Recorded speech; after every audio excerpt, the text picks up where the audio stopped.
Come back. In this part we're going to take a look at the if then else statements. Okay, so let's now look at a more complicated case, which is the if then else instruction. Okay, so here's a generic example that I want to show you. Let me show you this diagram here.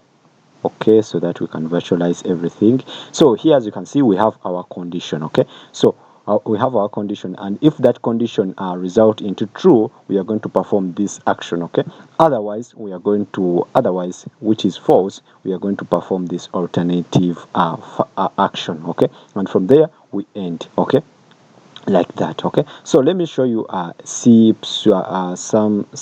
something like C. Okay, C pseudocode. Let me exit this one, and then I show you something. So here, inside here, as you can see, we have if we have the condition. If this condition result into a true, okay, then this action is going to be performed like on the flow chart. Okay, otherwise we use the else statement. Okay, else we are going to perform this alternative function. Okay, so if this condition result into false, then we are going to perform this alternative function. Okay, so we are only going to perform this action only if this condition returns true. Okay, like that. Okay, so now what happens here? Okay, so let's like before, the if statement only jumps to the else clause when the condition is false. Okay, so however, we must also install an unconditional jump at the end of the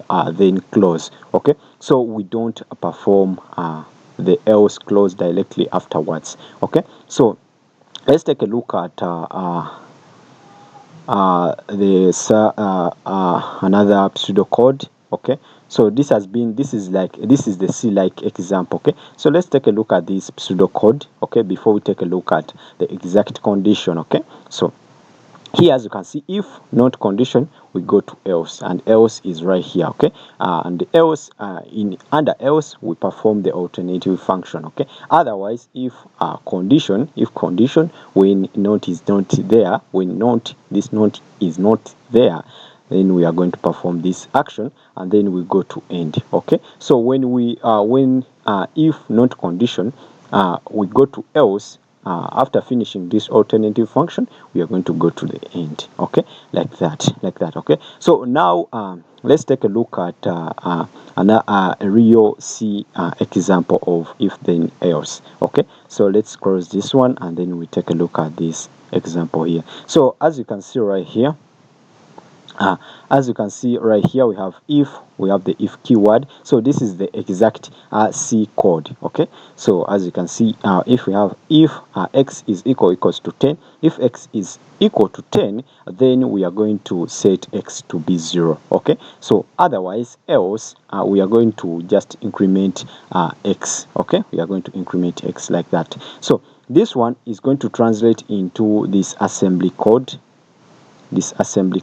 right here. Okay, right here. So as you can see right there, so as you can see, the addition of a single unconditional jump can add an entire extra option, okay, to our condition. Okay, as you can see here. Okay, right here we have jump, we have another jump, we have jump if not equal. Okay, as you can see right there. Okay, like that. Okay, so in the next part we shall take a look at the switch case. Okay.